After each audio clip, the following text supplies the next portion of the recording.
Hey guys, Micah from blackbearcustomkydex. Before we get started looking at these beautiful blades, we're going to get a little bit of housekeeping out of the way. So first and foremost, I apologize to those of you who've been following me for a while. You probably have noticed that I've slowed down significantly on content creation here on YouTube. I've been really bad about posting on Instagram and all that. And I do apologize. I know that some of you guys look forward to seeing some of these videos or posts or whatever because they're fun, they're interesting, whatever. But yeah, life has just been crazy for me lately. Been very busy. I've had a lot of stress with some other factors in my life. And, it's just been a tough time. So I unfortunately have not been very good about posting, but I am trying to get back into it. So that said, this video will be going up. I've got, I think, 5 other projects that I'm recording videos on today. And I will try to release those maybe 1 or 2 a day for the next couple days just to get them out so you guys can see them. So I'll see what I can do about being better about posting for you guys. But I really appreciate all the likes, the shares, the comments, etc. It means the world to me, guys. And for the record, I don't make a penny off of my videos on YouTube. YouTube does not pay me through any kind of advertising or anything like that. But I do have a sponsorship coming up very soon. So just keep your eyes peeled. In the next few days, hopefully I'll record a video for you guys about the new sponsorship opportunity that I've landed. And I'm really excited about it. It's not very big. I probably make like maybe $100 a year off of it, something like that. But it's fun for me to be affiliated with a company that I like and hopefully save you guys a little bit of money because there is going to be a discount code. So anyway, more on that really soon. So what are we looking at here? We have a very, very beautiful Tomahawk. I love this thing.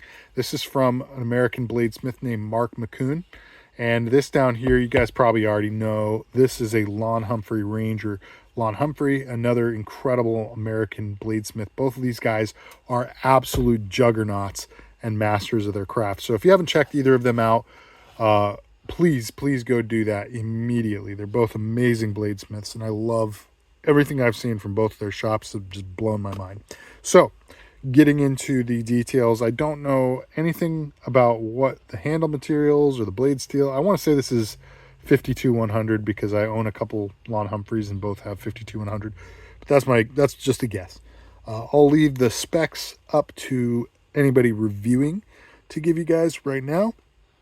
Primarily focused on what I've done for sheath work. So one other little tidbit, little life hack for you. If you're interested in buying a knife and then you're also interested in having me build you a sheath, I would recommend that you contact me, talk to me first, and you can have your knife purchased and sent directly to me from any online retailer or directly with the bladesmith or whatever.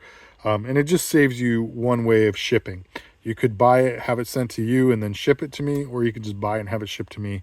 If you know you're getting the sheath either way, you might as well save yourself the $15-20 in shipping and cut out that middle step in the process. So just one bit of advice. That is what my customer has done. His name is Osman. He's from Norway, and this is like the 4th or 5th time he's commissioned a project from me. So I'm really excited about this.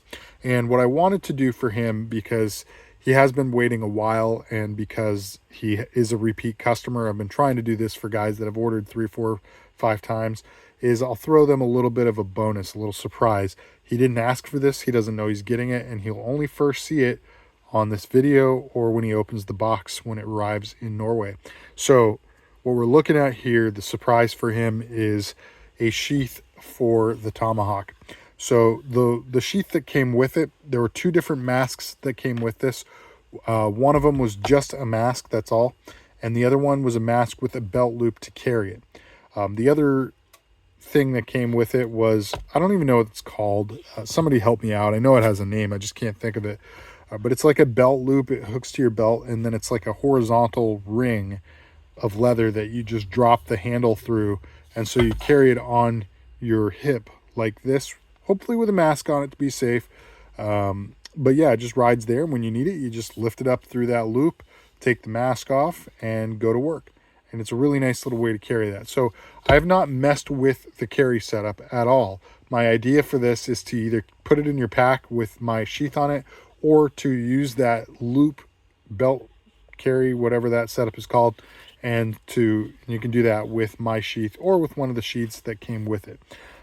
So what we're looking at here is 1/8" thick Kydex. That's not as thick as Kydex comes, but it's as thick as its like standard availability.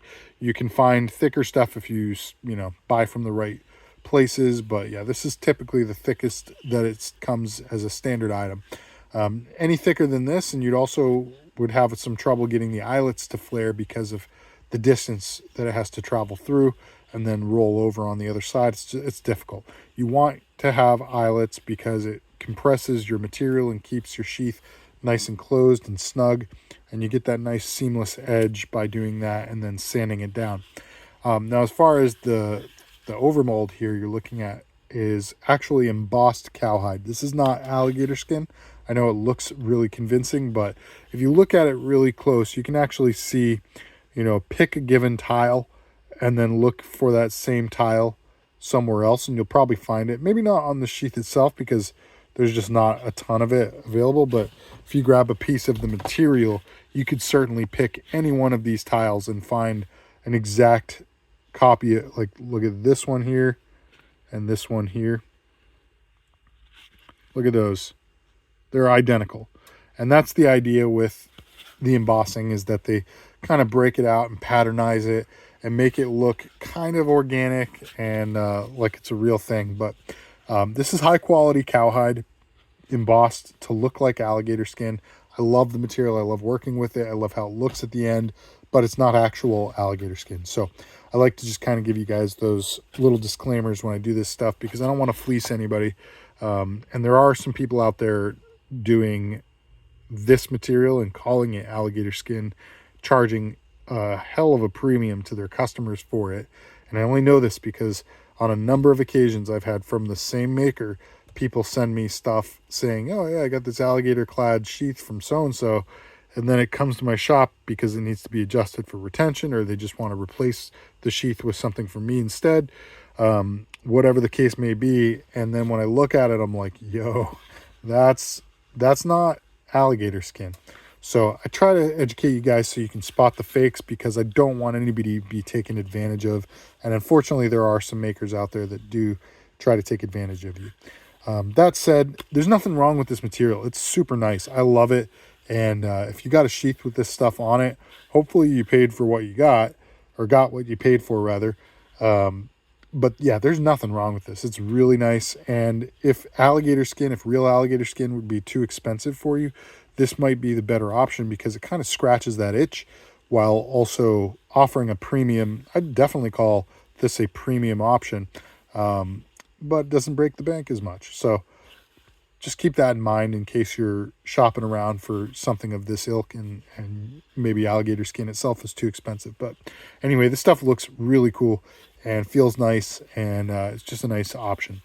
So as far as the retention goes, let's check this out. I recommend putting it in like this. Go blade end in first, up at an angle, and you want these 2 points to kind of slip over the back of the handle, the top of the handle. Then you just push down and it'll click in place. It's really nice. The retention is nice and snug, but you also do have this retention strap. So you just kind of pop that up over, roll toward the tip, because it is a pull the dot snap, and you'll have to lift from the tip to pop that snap open. But once that's done, once that's on there, this is extremely difficult to even move the back of that out that far. And if you can move it that far, that's as far as it's going. This stuff does not stretch or tear very easily. It's extremely rugged. It's rubber coated nylon, so it's very, very durable material. So there you go. Up here is a ferro rod holder. It'll hold a 5/16 inch ferro rod, such an Exotac fire rod, which is my personal recommendation. I don't get paid or endorsed in any way by Exotac. I just sincerely love their fire rod. So I would recommend that rod to you as my go-to. It also has storage in the handle. So I'll show you one here in a little bit when we look at the Lon Humphrey sheath. All right, so there you go. Now, as far as drawing it out goes, you can, what I would recommend, this will be like down on your hip. So it's easy to like get your thumb up in here if you're holding the sheath like that. And that helps to kind of spread open the sheath below that hammer feature. But if you have a little bit of upward pull, so you can do it just with your fingers like this. You don't have to get your thumb involved. You can, it's just harder to pull that off. So I definitely recommend it. You could throw a paracord handle onto the back, or even just like a little pull tab. That'll make it a lot easier. Just make sure you saw that little snag there. Just make sure your cutting edge is safely stashed when you actually go to carry this. All right. So yeah, as your hand is coming down like this to pull this out of the sheath, you maybe since it's not mounted directly to your belt, it's going through that little ring. You'll probably still have to pull this off and then do that. But if for whatever reason you needed to draw from a more of an awkward angle, you can just use like the second knuckle of your thumb, and all you have to do is get it started. You're not really like fully popping the sheath off. See that? Make sure you put the full head of that axe up into the holder. That's super important. But yeah, you're just getting it started. It's not like a huge thing, so just the top of your thumb would do just fine to initiate that. All right. And then, of course, the ferro rod holder. I don't know if you plan on carrying a ferro rod with this, but a couple of Phillips head screws and you can just remove that. No big deal.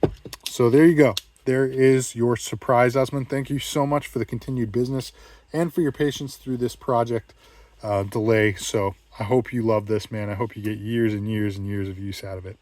All right, over to the Lon Humphrey.